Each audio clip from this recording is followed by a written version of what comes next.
Handicapper Steve here, handicapping the racing from Belmont Park here on Saturday. It is the 12th of June, 2021. Gonna look at the 8th race from Belmont, but before I get on to that, remember to please follow me on Twitter at Horse Racing Kit 5 for more selections for race courses around the world, and I mean around the world. Remember to join me next week for my Royal Ascot previews, but let's look at the 8th race from Belmont, which is the Dancin Renee Stakes. It's going for a purse of $100,000, race for fillies, mares, 4-year-olds and upward, New York breds. We have a field of 6 horses heading to the main track. The distance of ground of 1,200 meters if you want to go with that, or the 6 furlong trip on the Belmont main track. 1,200 meters, 6 furlongs here in the Dancin Renee.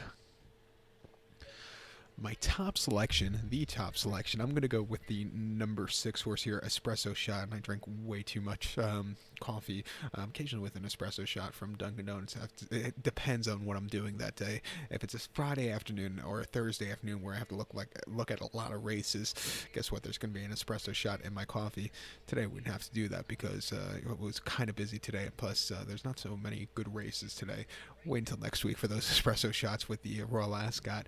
But we'll go 6-3-5-2 in the superfecta. 6-3-5-2 super. Top selection 6 horse espresso shot. 5-year-old mare by Mission Impossible. Jorge Abreu, who trains. Javier Castellano gets the mount. The horse's most recent outing came 31st of May here at Belmont. Muddy Seal going, 1 mile in the critical eye, and he finished 6th by 13 lengths. First off the bench, the horse was with him early on, completely hit the wall. I just think the mile was just a little bit too long. Cutting back to 6 today, a little lighter race in the critical eye. I think she's in a more realistic spot to win. 2 back in the Biagio's Rose at Aqueduct, 1 mile May the 7th. Against lesser quality horses, she won by 2 lengths and had a dream trip. She stuck, she got the lead, quickened up nicely, never really got to the bottom horse. A 90 buyer. She really jumped up a lot that day for the career best. And then prior to that, in Labrador and Aqueduct, Muddy Seal going 7 furlongs. She finished 3rd by 4 lengths. She only had 3 other rivals, but she does not run so well on a wet track. She's only won once. She won once on a wet track, but that day she just never really got into it. It wasn't her day to win. And then prior to the New York Stallions at Aqueduct, late November 2020, over the 7 furlongs, she won by 2 lengths. She stalked, she got the lead, and she got the job done at 6.5 to 1. She fought a good race there.